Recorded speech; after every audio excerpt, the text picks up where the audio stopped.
Pradeep sir, my question to you is, how effective is it to prepare according to the last year's paper, and how effective will it be for the candidates if they appear for mock tests? How beneficial will it be?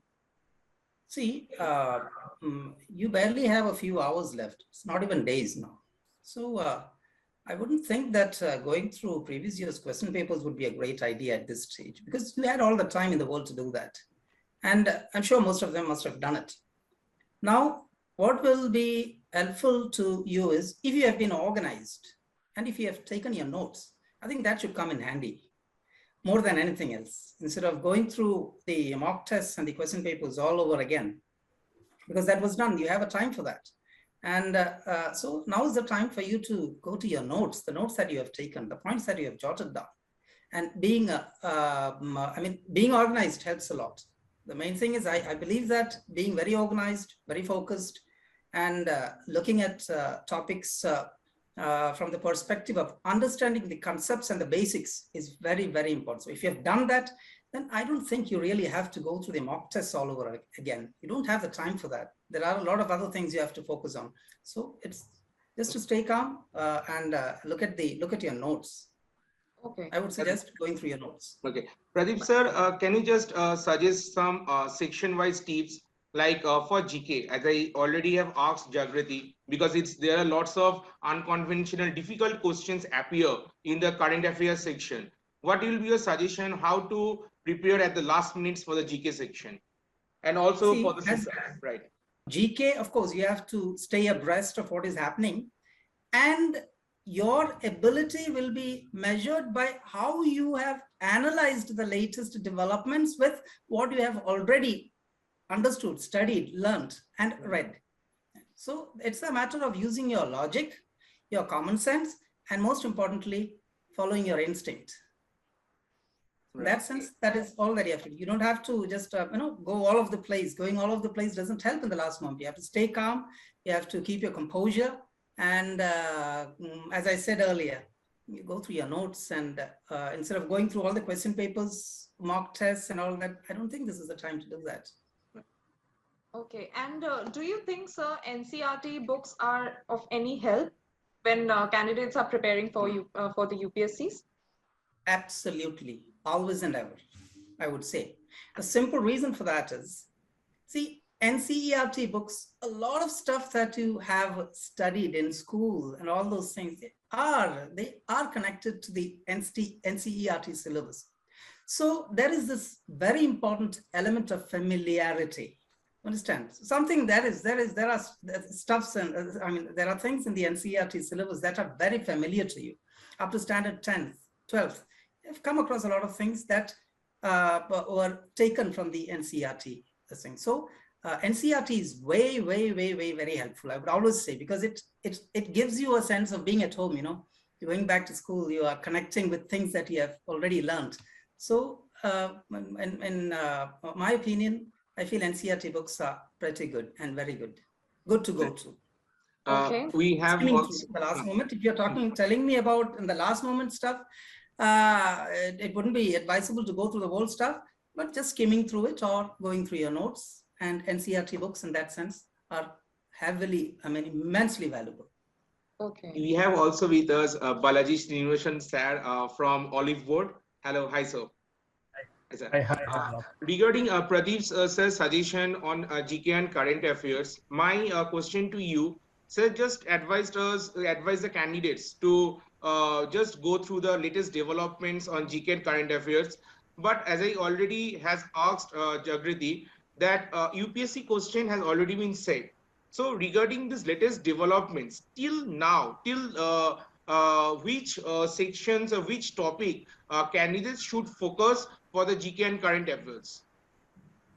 See, when it comes to the months, let's say the number till when you have to study, then it's better you stick to till July or August at max. It's not more than that. And second part, where we have to look at is the topics that we are going to focus on in current affairs.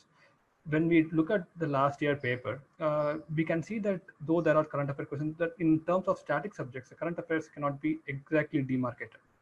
That it's a combination of both static and current affairs. So based on that, what I would suggest is focus on topics that are dynamic in nature. Focus current affairs topics that are dynamic. Let's say economic current affairs, science and tech, environment. These kind of topics have more dependence on the current affairs. The same way, there are also topics like defense, international bodies, reports and indices. These are easy to score in terms if you just have to go through and revise, remember it, and just you have to be able to answer it in the exam hall. And you can definitely score 6 marks out of it. I mean, like 2 to 3 questions come every year from these topics. So these are like, even though these 2 to 3 questions might sound less for this section, but it is a scoring topic that we have to focus on. Even the other topics like polity and everything, you would have already studied. The static part you had already covered. So you would be able to at least eliminate to some extent and be able to answer it. At this point in time, you should be able to find a smart way to actually capitalize on the existing time. So this is the best way to approach. Can you just name some of the topic that candidates can expect questions on? Like regarding this Taliban event, whatever is going on in Afghanistan, or like other political international issues. Can you just name some of the topic that candidates can expect questions in the UPSC paper? It would be misleading to some extent if we just point out certain topics alone.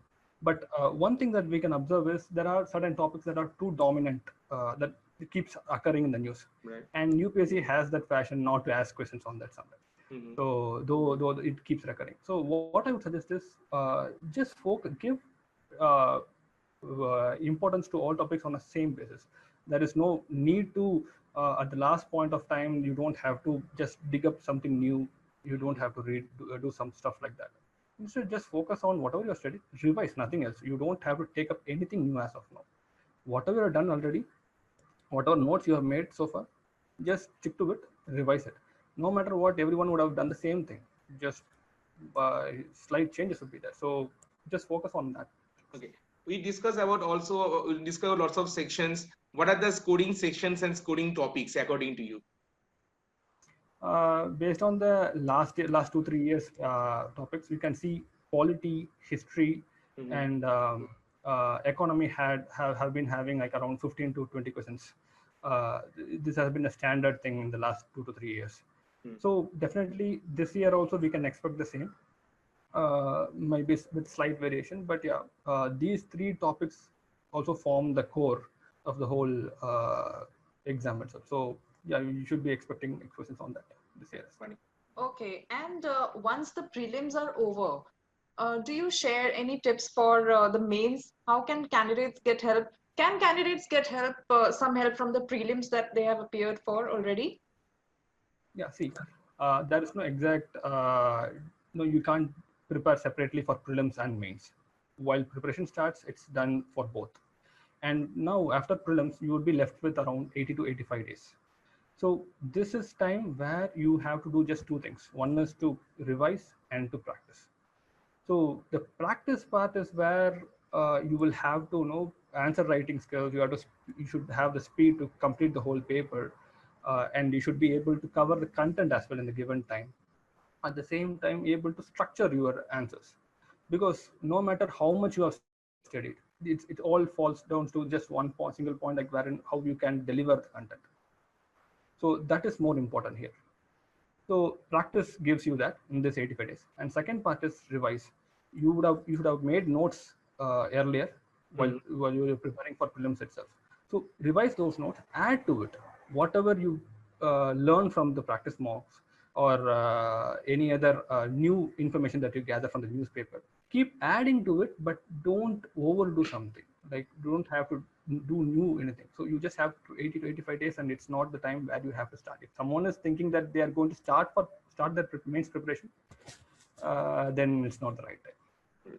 Do you think that candidates would be more confident by the time they appear for mains than the time that they had appeared for prelims?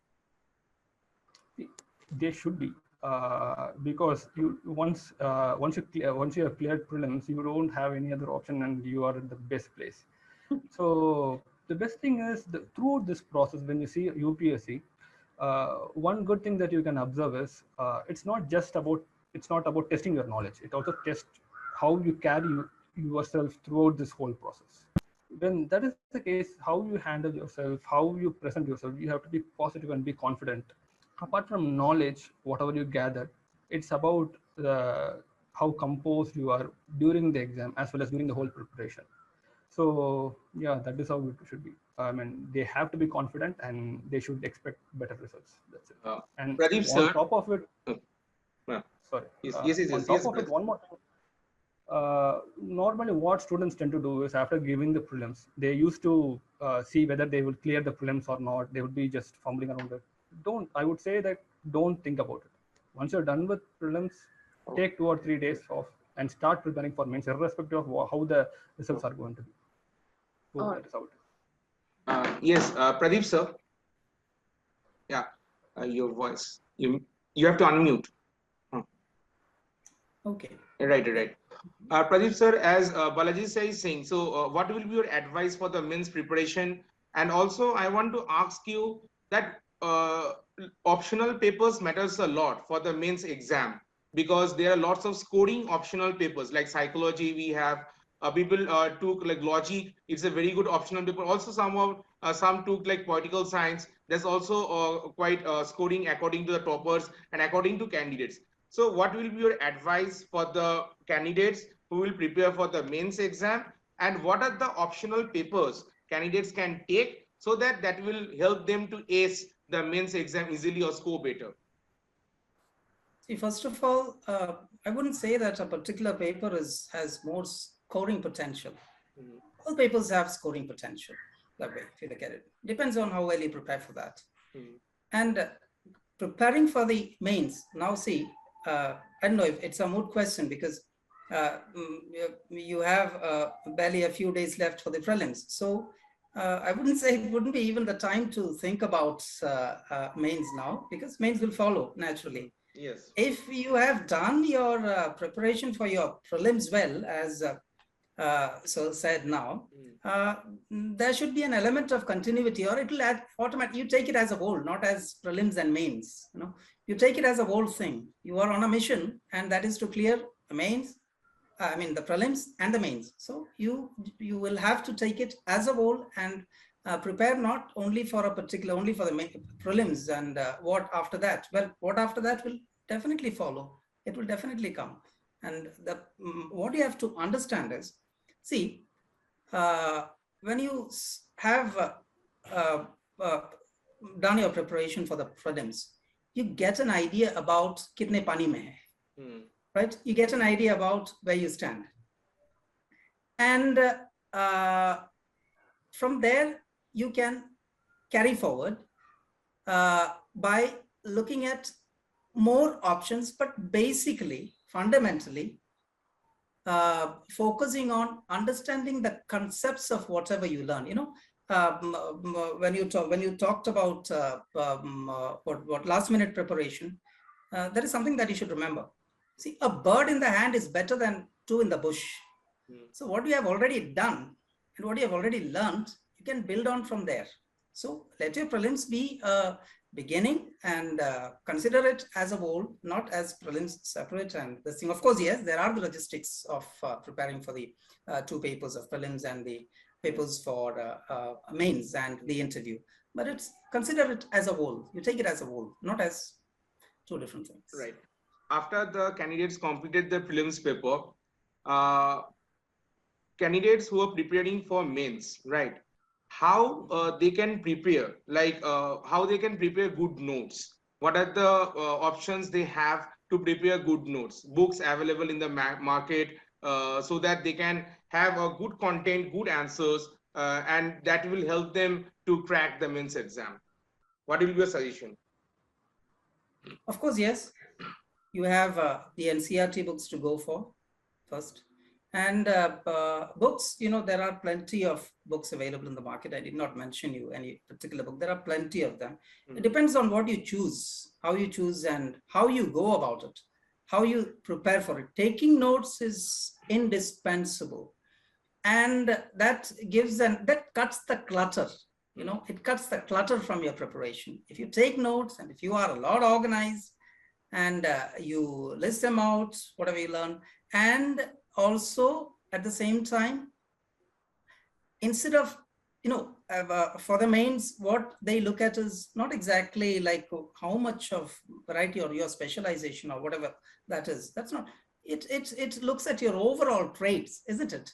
So your analytical skills, your clarity of thinking, these come into play. Once your thinking is very clear about whatever you have learned, whatever you have gone through, whatever you have read, then I think your notes will come in handy towards the end. But if you are just, that like the way we do in school and all that, like without understanding, on paper you will have 99, but you may not have understood a lot of stuff. But that should not happen when you're preparing for this. You have to look at what is understand the concepts and the ideas. For example, if you're looking at, take for example, these are COVID times, and can you imagine the amount of information that is out there? Right. And how do you make out? How do you separate the chaff from the grain? There are plenty of,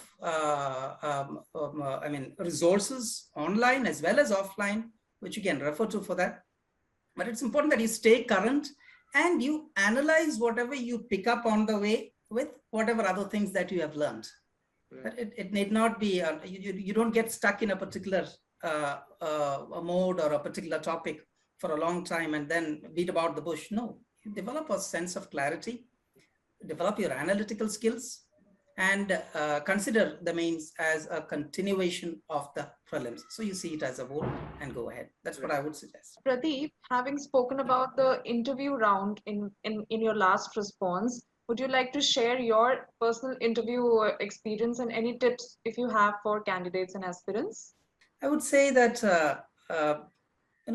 three aspects that I feel might be very helpful when you go for the interview are staying honest, number one, showing off your integrity, number two, and staying calm, number three. And most of all, something we already discussed, that's keeping a pilot's presence of mind, being alert and all that, without getting spooked.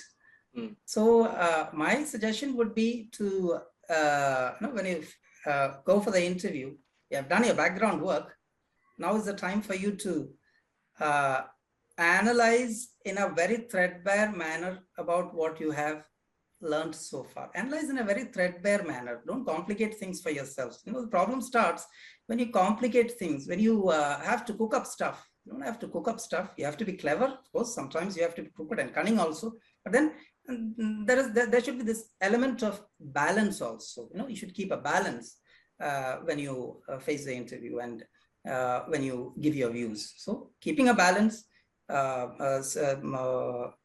very clear thinking, and being honest, objective, and showing off your integrity would be plus points for you when you go for the interview. Okay. Being yourself, in short. And what, according to you, is the main objective of the prelims exams? It's just a vetting process, isn't it? What else is it? It's just a vetting process. It's just like one of those MCQs you do. You have 4 options in the MCQ. So you have plenty of candidates who come for the exams. And you eliminate a few options from your MCQ questions. The prelims does exactly that. It screens for eligible candidates. And you make it or you don't. So you can call it an elimination round. The prelims, in short, if I tell you, it's like your MCQ question, where you yourself look at the question and look at the options and you eliminate a few things. So here you will be in or you will be eliminated. So it's a vetting process. I would say it's a vetting process. I have a very interesting, a question to ask Balaji sir. I have interviewed 2 to 3 toppers, and recently I did an interview with Pradeep, 2019 topper.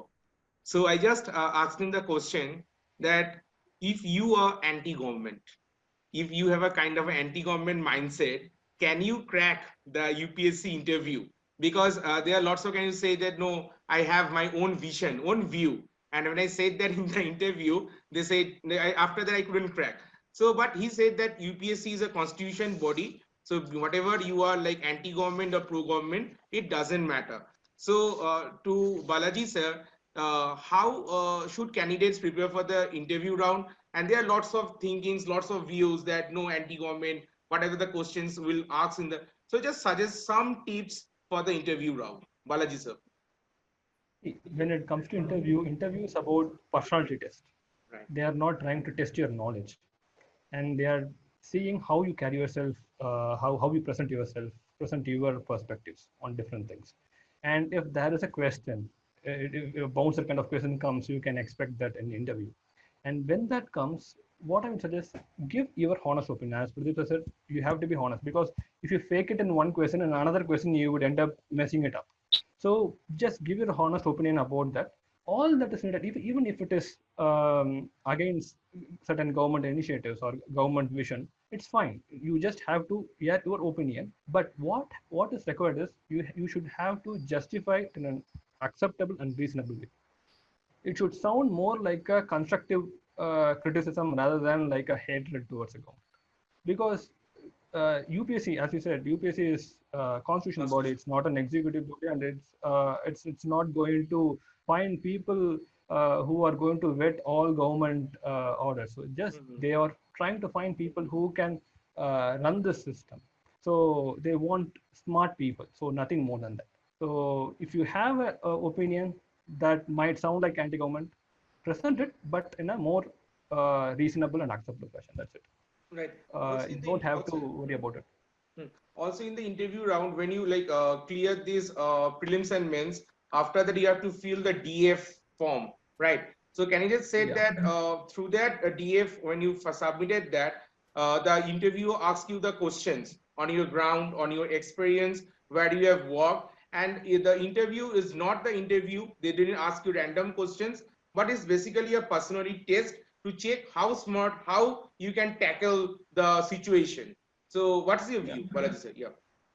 See, exactly. See, interview gives you an option wherein you can let the UPSC frame the questions for you the way that you want. So you have to be very conscious about what kind of information you are giving in that.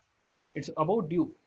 What happens is, what people tend to do is, just for the sake of filling the gap, they end up creating new things. They just add some fake information about themselves, and they would fumble in the interview when they ask the right questions. So I would suggest, be honest again, and in case if you are going to add some information that you are not actually doing, something like hobbies, what I would suggest is just learn about it in that period of time. Learn something about it and present yourself, because it's not just about the bookish knowledge. They have tested it already. And that means they have tested how knowledgeable you are. All they are trying to know about you, and by knowing you, they are also checking whether you understand yourself better. So this DAF shows that the information that you give in the DAF and the questions that are being asked from it would help them to actually see what kind of person you are. Right. So be honest in the DAF, and be just be smart as well in giving what kind of information you are. Thanks everyone for joining us in this discussion on the UPSC prelims. Yes, it was very valuable, and we hope that the aspirants who are going to appear for their UPSC would gain so much by the tips that you all have shared. Thank you so much. And for this interview, to watch this completed interview and to watch more education news on IndiaTV, you can always switch on the official YouTube channel of IndiaTV. Thank you, everyone. Thank you so much. It was very nice interacting with you all. Thank you. Thank you. Thank you. Thank you. Thank you so much.